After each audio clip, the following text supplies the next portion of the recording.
Hello, hello, hello. Welcome to Discovering Your Brilliance. I'm Vanessa Cruz, and I'm thrilled to introduce my friend and guest today, Eddie Sanchez.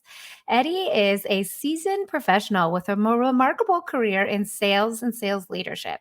Eddie knows firsthand the challenges of the sales industry, a field that demands not only professional expertise, but also the ability to navigate a metric driven business landscape. As a coach, Eddie is dedicated to helping people recognize the importance of continual evolution.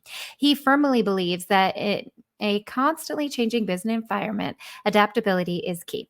One of his guiding principles is staying relevant means always striving to evolve and challenge yourself.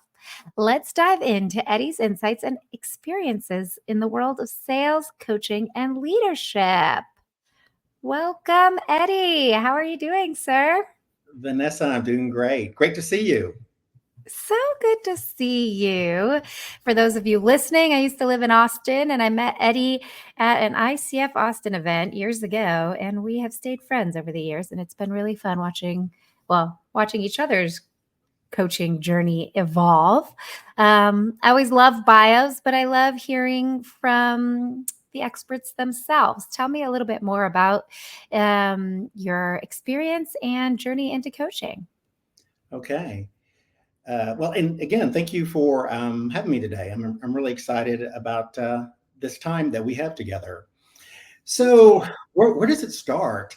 I think, my journey started as a coach. And I think for those of us who've been coaches, it starts really way back. And my dad's family he had 10 brothers and sisters. And I was the first to graduate from college. And even though my parents were super supportive, I felt like I made a lot of mistakes along the way. And, when you're that age, you never really reach out and ask for help. You just make mistakes. So, I was fortunate. I went to go work for, a Fortune 100 company in sales. And, I started my sales career. Then I became like a sales leader. And, there was a pivotal point where I realized that I was where I was at because people helped me. I mean, I had people who were mentors and colleagues, and that's how I grew professionally. Because I grew up in a family restaurant business, which is not really about professional sales. So I was fortunate enough that at the time my company had a master's program, and so I decided to take my master's at night in business administration.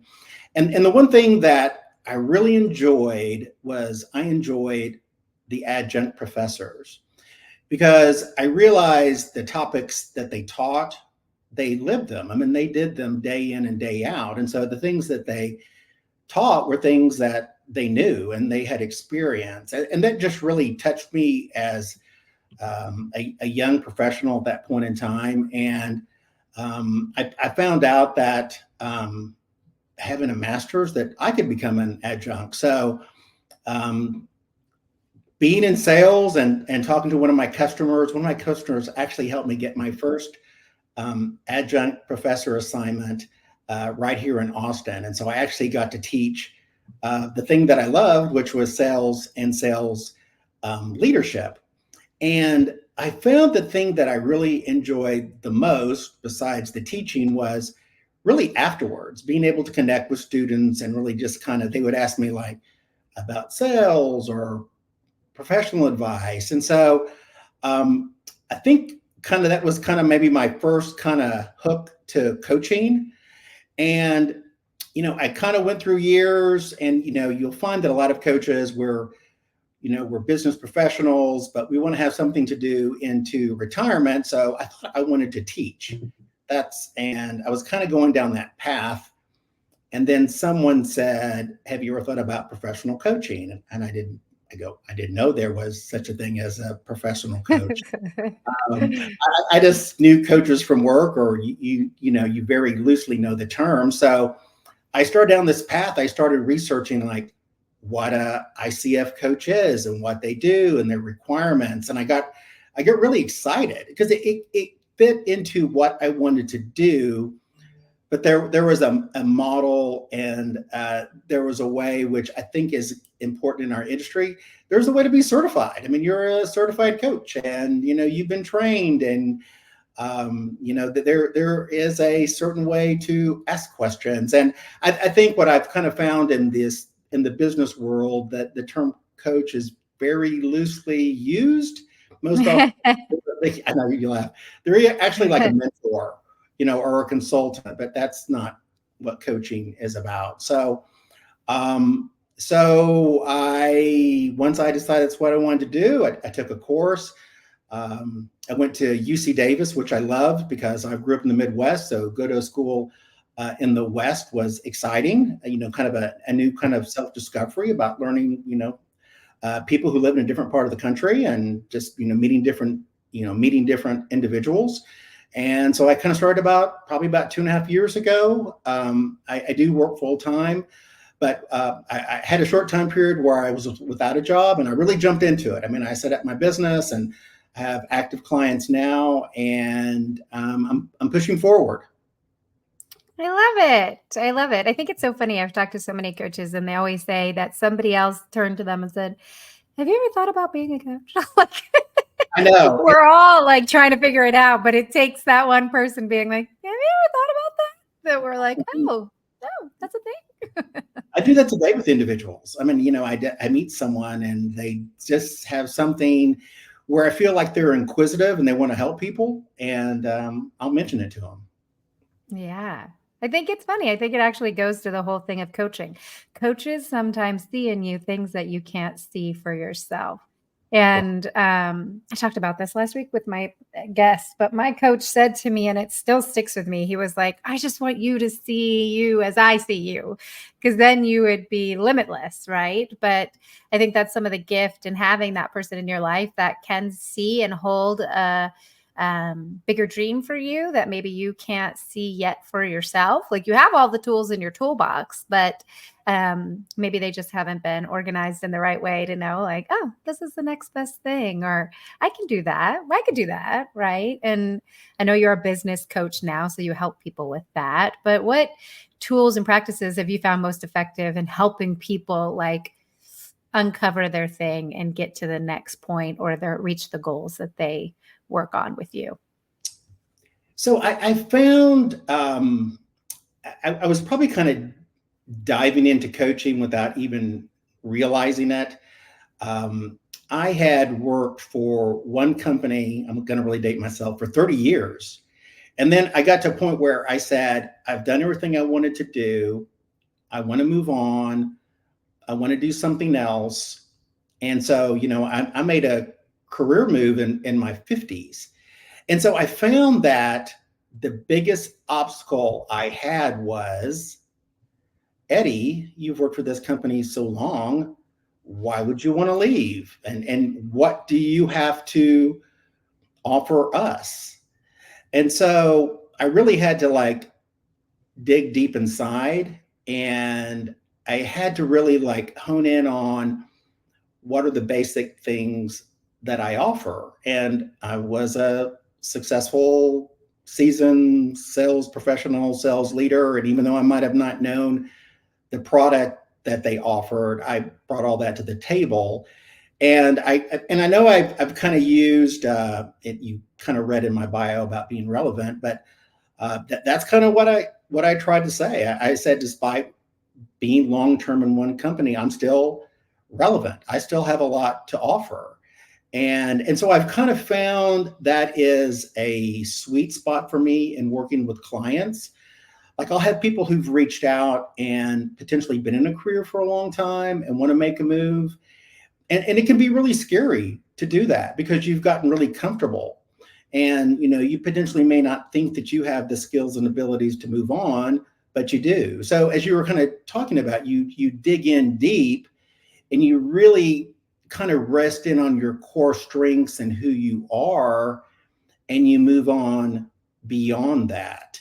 And that's kind of where I felt like I've really helped clients is in that space. Mainly because I've lived it and experienced it. And so when they're talking to me, I really relate to them. And I think that's that's one of the powers of being a coach is you actually relate to people. Yeah. Yeah. I, as you know, work with young students getting their master's program. And so help them on the front end of starting their career journey. But I love talking to people who have years of experience because it's a never ending journey. You might get a job for 2 years and then have to hit the ground running and find another job again. And I think everybody in our economy is kind of facing that again. Right. So always constantly working and remembering, like, I do this really well, and this or this or this, or taking an assessment every couple of years of yourself. Like, what have I learned about myself over the years? And being Right. able to speak to that, I think, is so important because, especially if you're working for a large company, no job is guaranteed, right? So who And knows it's, when you'll be on the market again trying to find a job, and being able to speak to what you're good at is so important, and a lifelong journey because you might want to reinvent yourself at 40, 50, 60, 70, 80, 90. We live so long these days. you can do it anytime. And I tell you what really drove me to kind of have that mindset is I worked for a really big company, and there had been a lot of people who'd been there for a very long time. So when I was a young person, probably in my 20s, I remember like we would go to meetings and there'd be old timers and my leader at the time would talk about like we would be moving to a new system and people would go, oh, we don't want to do that, we like things the way they are. But what that really did for me was it made me think that I've got to be consistently evolving and changing and growing. And I've often said that, and it might sound kind of cold, but I said, it's like you want to be the most relevant product you can. And I always use the example of going to the grocery store. Like, what do you see eye level in the cereal aisle, but all the name brands, Kellogg's and all them? And I said, that's where you want to be. You want to be when someone sees you, that they see you as relevant and the most important thing to that company, not on the bottom shelf. Um, Yeah. so I know that's Yeah. an I think it's example. so important. Yeah, I use it all the time. I think it's a brilliant example because that is so true, right? Like, people day in, day out, you can get in the rut, especially if you have a weird company culture that doesn't promote positivity. So if everybody comes to work and everybody's just bitching, then you're just going to be like, ugh, I hate it. I hate it. I hate it. But Right. unknowingly, I took on that same kind of motto. Like, how do I stay relevant? How do I learn from this job, even if it may not be the best job for my long term? But I want to take a tool or a skill and be able to talk to it and say, this is what I got from it post this. So tell me a little bit more about that, because I know this was the topic that you're really passionate about. Like, what would that advice be for somebody who's either midway through their career, starting their career, or pivoting to a new career? What would be your professional advice to them? Well, I'll give you a real example. And I just had been working with a client, and I mean, she is a sales director, worked for a very big company. And, because of her skills and success, I mean, she had been asked to go to, some smaller companies to really kind of build those organizations. But unfortunately, she got in a scenario where um, those two companies were funded, and so funding ended based on performance. So she kind of had some very short term stints at those companies, and then kind of found herself looking for an opportunity. When she had kind of trusted some individuals and made some moves, which she felt was really good for her career. Um, so she went through that phase of not feeling relevant. Like, she was interviewing for jobs, and the short-term jobs were obviously kind of a mark. People question those, but I believe there's a way to answer that and to overcome it. But it really kind of affected her psyche, because she felt like, I'm a professional, I have skills and abilities, why am I not interviewing well? Also, she said, it's amazing. I can do a presentation to 1,000 people and I'm not nervous. But when I'm talking about myself, I get really Mm. uncomfortable. And so she was kind of really, it was like potentially not feeling relevant, or like like she kind of fit in the marketplace, but also trying to overcome just the job situation and just kind of what happened, and I listened to some of your podcasts before, and just life happens, things happen when you cannot control, but it's all about how you overcome it. And I know that as coaches, we always look for that situation, like where do like someone's eyes light up. So we did some coaching sessions on, I think the thing which bothered her the most, and that was like the job changes. And what she actually uncovered by herself is she said that she made moves based on the leadership to ask her to make that change, but she did not really do much research on the companies. Oh, So what she realized is I'm on this search, is I don't want to put myself in that situation. I'm going to make sure that I really research the company to make sure they're stable and I'm putting myself in a good situation. And that was like the lights went off for her. And so as she was kind of interviewing, she got very selective about, who she talked to. I would say the second thing is when I talked about, she said you could do a presentation to 1,000 and not be nervous. And so she was really, I could tell even like when we had coaching sessions at times, she would be a little uncomfortable. And it's because she really hadn't interviewed like in, gosh, 15 years. oh, wow. So, it's kind of feeling, I use the word relevance, but it's feeling relevant, just relevant in today's environment, which has changed so much in interview skills. So I know I'm going to kind of move off coaching, but I did a little consulting, and and we did some role plays, and I think there's something about being able to articulate questions and answers in a safe environment, and she overcame it. I mean, she Yeah. got very polished and comfortable, and then we kind of rounded it up with some more coaching just to kind of build her confidence. And I tell you, I mean, I know in the job market right now, most people are laid off for 8 to 9 months. I mean, she was only out for 4 months. And I said, even though she felt like it was like an eternity, I said, Yeah. you have done wonders Amazing. Yeah. in that short time period with things that are going on right now. So Yeah. that's And I think the reframe, yeah, like that exactly reframe for yourself is so important. It's okay.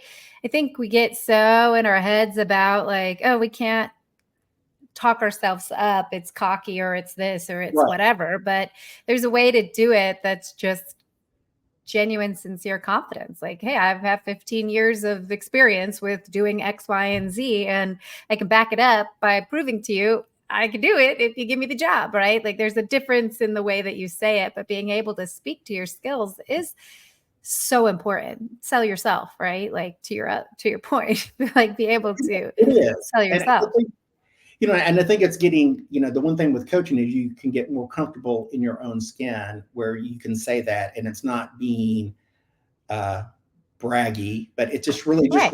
it's just really just reinforcing who you are. Yeah. Yeah. Yeah. And being able to speak to it in a way. And I think that's what I love coaching too is like you're bringing out the skills and the successes that you're most proud of. And so, to your point, in that interview, you'll light up when somebody says, tell me about a time, da, da, da. And if you've done Right. the time, put in the time to have that in your head, you'll be like, oh, this is an easy conversation. You'll light up. And then people Right. can feel that energy of like, oh, okay, this person knows what Yeah. they're talking about. Yeah. Um, I love the idea of like selling yourself, and you've been in sales for a really long time. I think it's to me it was always like this big hairy monster, like I can never do sales. Ugh, I've always been in customer experience, so being on the other side seemed like, oh no, no, no. And I say this a lot, but I think sales is glorified customer relationship, right? Like it's all about being able to build relationships and talk to people and understand their needs and find solutions for them. Um, and so I feel like that plays a large part in coaching. What are your thoughts on that? Yes, it does. And yes, and I have been in sales for a very long time. And I think what is interesting is there's not, there's a stereotype of what people think salespeople are, but that's not true. There are all different types of personalities, and that there are people who are very outgoing, and there are people who are not. And I really break it down to its drive, that drive to be successful, and that drive to be able to overcome objections. And I believe if you can do that, that you can be super successful. I had a coworker once, and she played golf in college, and then tried to be a professional golfer, but just didn't like the life. And we were on the same sales team, and every month she was like the number one rep. And I go, "How do you do it?" It's like I feel like I'm better skilled than you, and then you beat me like every month. And she said, with golf, you practice every day, and you hit ball after ball after ball. And she said she applied that same thought process to making cold calls. She said she would just do Ah, call, brilliant. call after call, and she would end whenever she felt like she got the result she wanted for the day. And she just knocked it out of the park. And she That's would not amazing. be what you might think your stereotypical salesperson, but she was a winner. And today she sells real estate, and it just knocked it out of the park. So Yeah. there's not one personality type that is really driven to be successful in sales. And I guess I've seen it the other way. I've also like hired people who I thought looked good, sounded good, kind of had all the right things on their resume, and failed because they didn't have enough drive. Yeah, Yeah. they try to rest on kind of who they thought they were. Um, the advice that I always give new salespeople is, as I mentioned earlier, I grew up in the restaurant business, and I didn't become a waiter until I was a little older, because you don't want like a 10-year-old waiting on you at a table. But when I became a waiter for the first time, it was a little difficult because I didn't really have like a style. I mean, I knew who I was, but I didn't really have a style. So what I did is I worked with some really great people, and so I picked something from this person, I picked something from that other person, and then I kind of started to use them, and then I built my own sales style, and it became Yeah. who I was and who I was comfortable. And I mean, obviously, I would have been in sales as long as I have, but it proved to be successful for me. And that's probably some advice that I would give people is if you're new, just look around who's successful and things that you want to emulate, and do it. Um, and, Yeah. and then here's the plug. And then if you can't pull out, then hire a coach and have your coach pull it out. I was even going to take it full circle too, in that, like, I think what makes coaching unique is that even though we're all certified, right? Like, we've decided to go down the path of certification and education behind Yes. coaching and principles. And not everybody does, but I think what's so important is that everybody has their unique style and their unique approach. So while we have our set standards that we abide by, I say this all the time. I think there's a coach for everybody, because everybody has a unique style. And I love what you say. You can pick things here and you can pick things there and say, oh, what do I, like, what kind of coach do I want to be? What kind of motivator, parent, friend do I want to be? And I think that's such a beautiful life lesson, is like, when you see something and you like it, try and emulate it for yourself. And if you need help on that journey, there are people who can be your people to support you in that. And it's okay to ask for help. I just was talking about this earlier this week. Like, it's okay to ask for help. I think we Sure. get so much like, we got to do it all. We have to figure it all out on our own. But that's been blown out the window, right? Like, it's okay to Sure. say, hey, I don't know how to do this. I just got laid off. I don't know how to talk to myself for the next job. So for anybody listening who's going through this journey for themselves, and they're like, oh, I like that guy, Eddie, what would you say to them? Like, who your ideal client is, and come work with me if blah, blah, blah, Right. blah, blah. Well, I would say foremost, I've been in sales and in sales leadership, so I understand that world, and sometimes the struggles that you can feel. As you know, Vanessa, you're only as good as your last quarter. So there's a lot of ups and downs in sales. So I found myself that I work with a lot of individual contributors and sales leaders, just trying to kind of help them get better or work on a psyche or work on something which they feel like, they need to work on.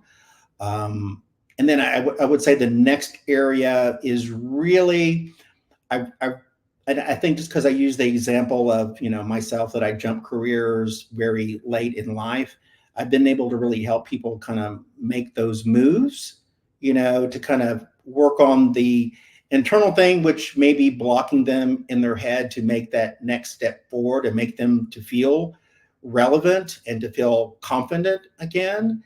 Um, and really is. I mean, lots of times companies want to hire people who are tenured because they actually offer more because they've been in the industry longer than sometimes people who are new. So I would say that is that has been my sweet spot in helping people, and that's kind of the area that I like. And but as we know, as coaches, we work with people at all, but I kind of found that's kind of my sweet spot and where I kind of land in my own practice. I love that. Yeah. Yeah. Taking all the experience that you've had over your career and really applying it to how you can successfully help people in the next chapter or phase or whatever that might look like for themselves, which again, it just feels like it's such a relevant topic right now that so many people are like, I'm looking for a job. Like, I feel like every time you looked at LinkedIn, it's like open to work, open to work, open to work. But I think you tied it in even with your golfing example too. Unless you practice every day saying why you are the right person for that role, you may not be able to speak to it so clearly. And Right. there are people out there that can help you um, build that for themselves, for yourself, and be successful in that next chapter. And I was going to say one thing, and then actually you Yeah, talked about it earlier, because really everybody has the tools inside. I mean, it's just really the job of the coach is to help bring them out and to have you just realize that you have it inside you already. We just help facilitate it. And I was also going to add something else. I think after COVID and kind of being in this Zoom world, um, I remember when I was in an office environment, you really got to chat with people, talk to people, and but it doesn't happen as much. So sometimes I think the role of a coach has gotten more important because of that. We become like that um, coffee room conversation that you have with I love someone that. over Zoom, Yeah, and we just kind of talk something through. And yeah. so, Yeah, I love that. Like you, right? I have my own coaching practice, but I also recently took a job working with a team, and I forgot how much I missed that camaraderie and just like the chit mhm, chattiness of being in an office environment and like the random things that you talk about. I like totally nerd out about like, oh, this is so fun. I missed that, and it can be lost.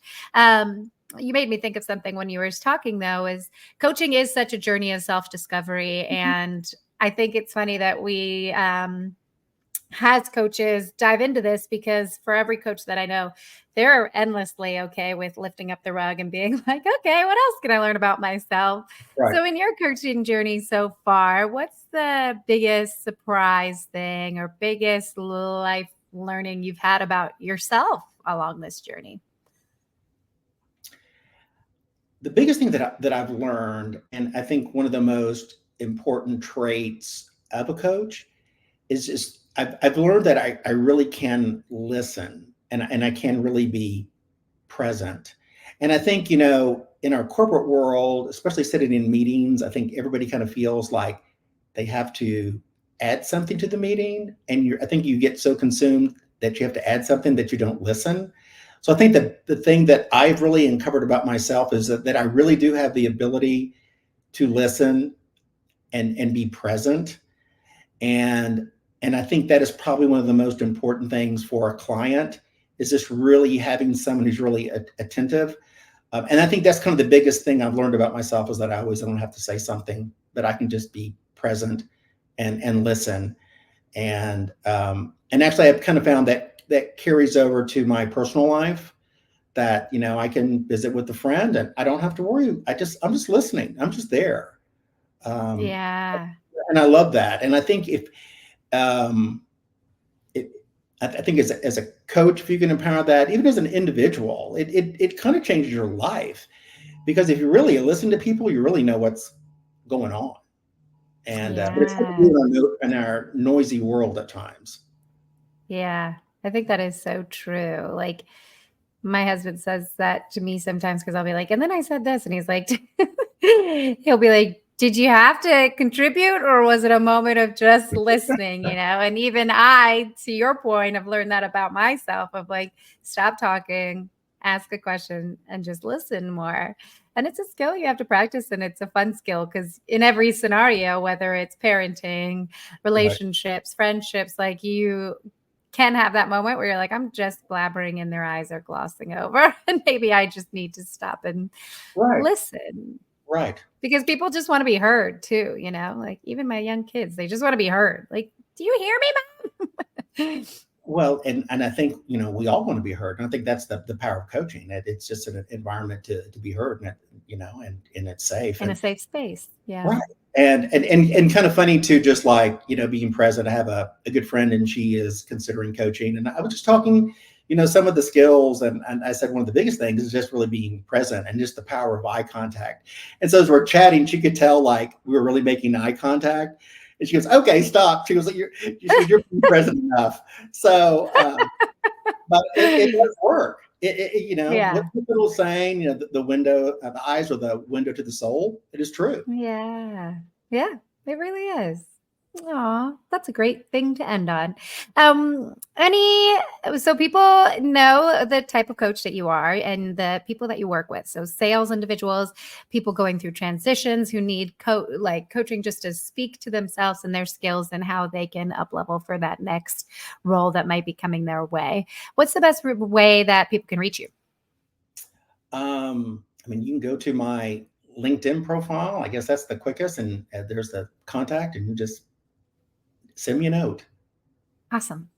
Eddie Sanchez, and I'll put your link in our show notes. Any parting words or anything you'd like to say before we end our conversation today? It's been such a pleasure speaking with you. I know it's been great to see you. I would say, a lot of this conversation has been about self discovery, and I will say, even for myself, self discovery, takes time.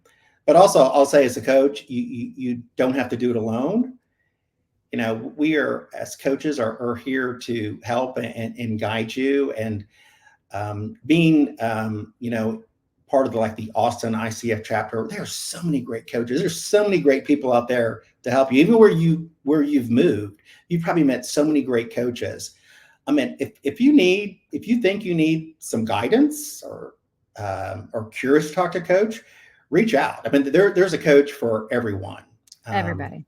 and that's, Yeah. so I would say that's my parting words.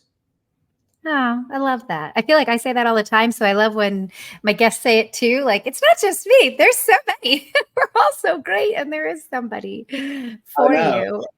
I don't And, just don't think there's a downside to having a coach in your corner, right? You may no, not engage with them all the time, but having somebody when you're going through something to reach out to and be like, hey, how do I navigate this? Is really empowering. And knowing that you've built that safe community is really empowering and important. right. No, totally agree. Awesome. Well, Eddie, it has been such a pleasure speaking with you. I really enjoyed our conversation. Same here. I look forward to connecting soon. Yes. Thank you so much.